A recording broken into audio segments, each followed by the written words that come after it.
Thinking of you is easy, we do it every day. But missing you is heartache that never goes away. ഇത് മെറിൻ ജോയിയുടെ കല്ലറയിലെ വാചകങ്ങളാണ്. എനിക്കൊരു കുഞ്ഞുണ്ട്. Florida coral സ്പ്രിങ്സിലെ ആശുപത്രിക്ക് പുറത്ത് കുത്തേറ്റ് രക്തത്തിൽ കുളിച്ച് കിടക്കുമ്പോൾ മെറിൻ ജോയ് പറഞ്ഞത് അത് മാത്രമാണ്. ഭർത്താവിൻ്റെ കൊലക്കത്തിക്കിരയായി പിടഞ്ഞു വീണപ്പോഴും 2 വയസ്സ് പ്രായമുണ്ടായിരുന്ന മകൾ നോറയെക്കുറിച്ച് മാത്രമാണ് അവസാന നിമിഷങ്ങളിലും മെറിൻ ചിന്തിച്ചത്. കോട്ടയം മോനിപ്പള്ളി ഊരാളിൽ വീട്ടിൽ തോരാത്ത കണ്ണീർ കടലിന് കാരണമായ മെറിൻ ജോയിയുടെ കൊലപാതകം നടന്നിട്ട് 5 വർഷം കഴിഞ്ഞിരിക്കുന്നു. ഓർമ്മകളിൽ തീരാ നോവായി പടരുന്ന ആ ക്രൂരകൃത്യം നടത്തിയത് മെറിൻ്റെ ഭർത്താവാണെന്ന നടുക്കം ഇന്നും മലയാളികളിൽ നിന്ന് വിട്ടുപോയിട്ടില്ല.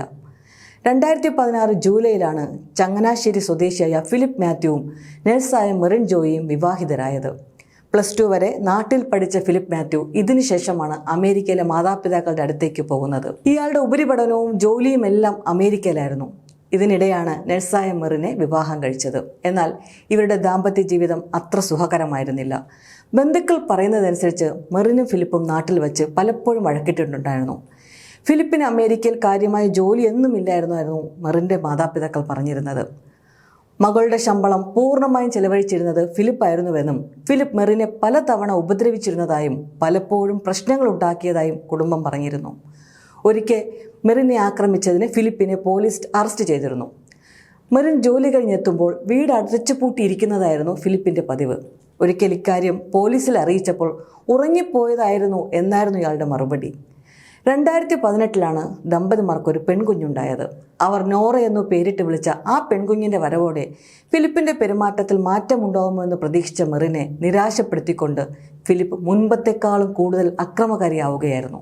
പലപ്പോഴും അവളെ ദേഹോപദ്രവം വരെ ചെയ്യുകയും ചെയ്തു. നോറ ജനിച്ച ശേഷം ഓൺലൈനിൽ പോലും കുഞ്ഞിനെ കാണാൻ മെറിൻ്റെ വീട്ടുകാരെ ഫിലിപ്പ് അനുവദിച്ചിരുന്നില്ല.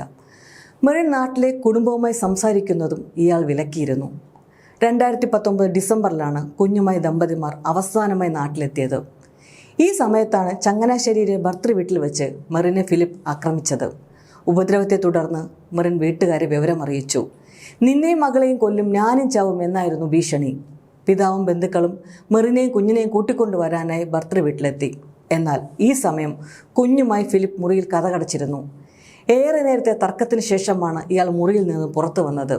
അന്ന് കുഞ്ഞുമായി മെറിൻ സ്വന്തം വീട്ടിലേക്ക് മടങ്ങി. പിന്നാലെ ചങ്ങനാശ്ശേരി പോലീസിൽ പരാതി നൽകി.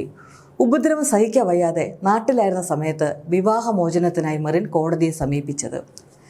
2020 ജനുവരി 20 ഒരുമിച്ച് അമേരിക്കയിലേക്ക് മടങ്ങാനാണ് ഇരുവരും നേരത്തെ ടിക്കറ്റ് എടുത്തിരുന്നത്.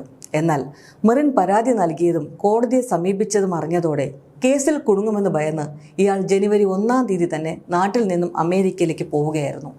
തുടർന്ന് കുഞ്ഞിനെ മാതാപിതാക്കളെ ഏൽപ്പിച്ച് ജനുവരി 29 മെറിനും അമേരിക്കയിലേക്ക് മടങ്ങി. ഫിലിപ്പ് തന്നെ ആക്രമിക്കുമെന്ന ഭീതി മെറിനുണ്ടായിരുന്നു.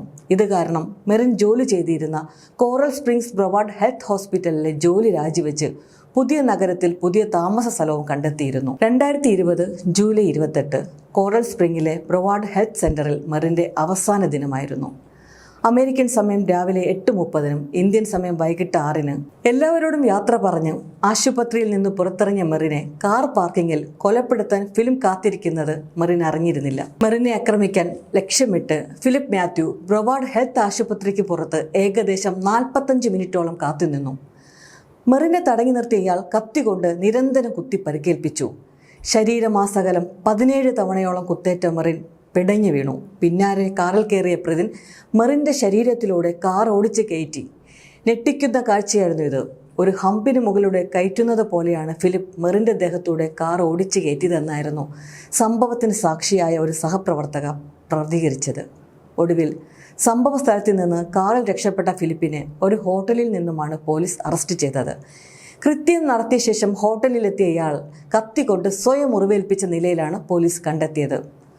കോറൽ സ്പ്രിങ്സ് ബ്രൊവാർഡ് ഹെൽത്ത് ഹോസ്പിറ്റലിലെ മെറിൻ്റെ അവസാനത്തെ ജോലി ദിവസമാണ് ഫിലിപ്പ് കൃത്യം നടത്താൻ തിരഞ്ഞെടുത്തത്. മിഷിഗനിലെ വിക്സണിൽ ജോലി ചെയ്യുന്ന ഫിലിപ്പ് മെറിനെ ആക്രമിക്കാൻ വേണ്ടി കോറൽ സ്പ്രിങ്ങിൽ വന്ന് ഹോട്ടലിൽ മുറിയെടുക്കുകയായിരുന്നു. മലയാളികളെ ഒന്നടങ്കം നടുക്കിയ ആ ക്രൂരകൃത്യത്തിൽ പ്രതിക്ക് പരമാവധി ശിക്ഷ ഉറപ്പാക്കാൻ ബന്ധുക്കളും കുടുംബാംഗങ്ങളും US-ലെ മലയാളി സമൂഹവും ഇടപെട്ടിരുന്നു. ഫിലിപ്പ് മാത്യുവിന് ജീവപര്യന്ത ശിക്ഷയാണ് US-ലെ കോടതി വിധിച്ചത്. ഇത് പരോളില്ലാത്ത ജീവപര്യന്തമാണെന്ന് കോടതി വ്യക്തമാക്കിയിട്ടുണ്ട്. US-ൽ ജീവപര്യന്ത ശിക്ഷ എന്നത് മരണം വരെ ആയതിനാൽ പ്രതി ഇനിയുള്ള കാലം അഴിക്കുള്ളിൽ തന്നെയാകും. മെറിൻ്റെ സംസ്കാരം നടന്നത് US ടാമ്പയിലെ കാത്തോലിക്ക ദേവാലയത്തിലാണ്. 17 കുത്തേറ്റതിനാലും വാഹനം കയറ്റിയതിനാലും മൃതദേഹം നാട്ടിൽ സംസ്കരിക്കാൻ പറ്റാത്ത അവസ്ഥയിലായിരുന്നു. അതുകൊണ്ട് ടാമ്പയിൽ വെച്ച് തന്നെ മെറിൻ്റെ അന്ത്യകർമ്മങ്ങൾ നടത്തിയത്. ഉറ്റവരുടെ യാത്രയയപ്പുകളോ അന്ത്യചുംബനങ്ങളോ ഒന്നും ലഭിക്കാതെ മെറിൻ യാത്രയായി. അകലങ്ങളിലിരുന്ന് കുഞ്ഞു നോറ അമ്മയെ അവസാനമായി കണ്ടു.